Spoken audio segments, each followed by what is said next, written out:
Well, morning, Rob here. We're going to be doing a soup today on the Comfort Food Adventure. We're doing cream of spinach and chicken. Restaurant terms, Florentine. You can make this at home. It's real easy, fun to do, tastes yummy. Okay, we'll be back. We're going to be starting off with some butter and a little oil in the pan. The butter gives it a flavor. The oil raises that cooking temperature of the butter so that it doesn't burn.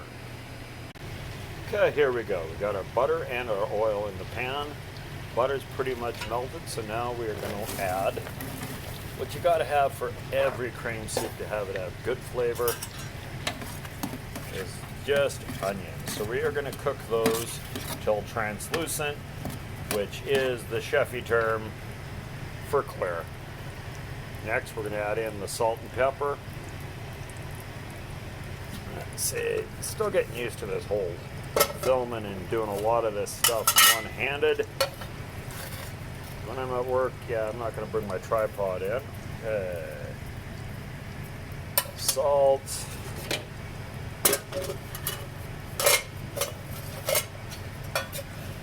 Whoa, should have dropped my phone there. Can't be doing that. Little pepper. And do that to taste for your own personal flavor preferences. And like I said, once again, we are going to cook those onions until they're clear. Then we're going to be adding in some of the spinach and sauteing that, and then add in the stock and the chicken after we roux it, of course. Okay, here we go. We got our onions pretty much translucent. Our butter is starting to brown up a little bit. So we're going to take a little bit of the spinach. I'm using frozen spinach today. I prefer to use fresh, but hey, that's what I've got today, so that's what I'm using. We're going to saute that down so that lump of frozen spinach is loose, and then we're going to be adding in the flour for the roux. Okay, we've got our spinach sauteed in there. Things are looking really good. So next, we are going to add some freshly chopped garlic. You can use garlic powder at home if you don't have freshly chopped. Works well. You stir around. You don't want to cook her too long before you get on to the next step, because overcooked garlic has a real bitter taste. So next we're going to make a roux. Roux is butter, flour, oil, flour, any fat form, and flour.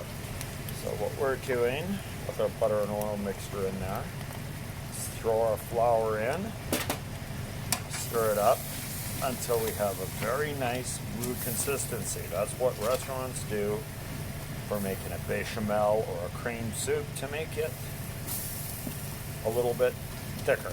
Bechamel, yeah, that's the chefy term for good old white sauce.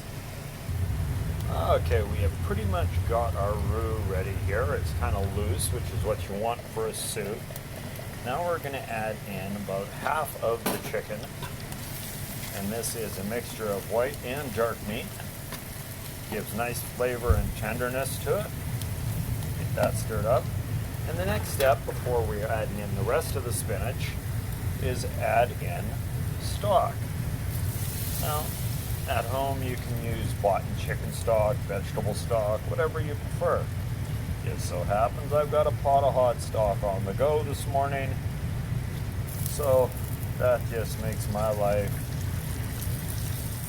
that much easier. So I'll be back once we have all the stock added in. We're ready to go on to the next phase. Okay, we've got all of our stock added in there. You can see that creaminess of a cream soup like you get in any restaurant, or hey, right out of the can. But soup, it's really not hard to make. A good way to make use of leftovers. If you make a spinach salad at home, you can use your leftover spinach in this. You buy one of those rotisserie chickens from the grocery store. You pull your meat, use that for the meat in the soup, boil the bones with a little bit of salt and pepper in the water while you boil it, strain it, and there you got a nice chicken stock. So we're at the point of adding in the rest of our spinach. That is stirred. Now, some of this is still a little bit frozen, so it is going to take a little bit longer bring it up to temp. That's okay. I'm in no rush this morning. Good food takes time. Rest of our chicken. There we go. Once this is totally up to heat, we're going to be switching over to a whisk. The reason I'm switching to the whisk is there's nothing worse than lumps of flour from your roux in your soup.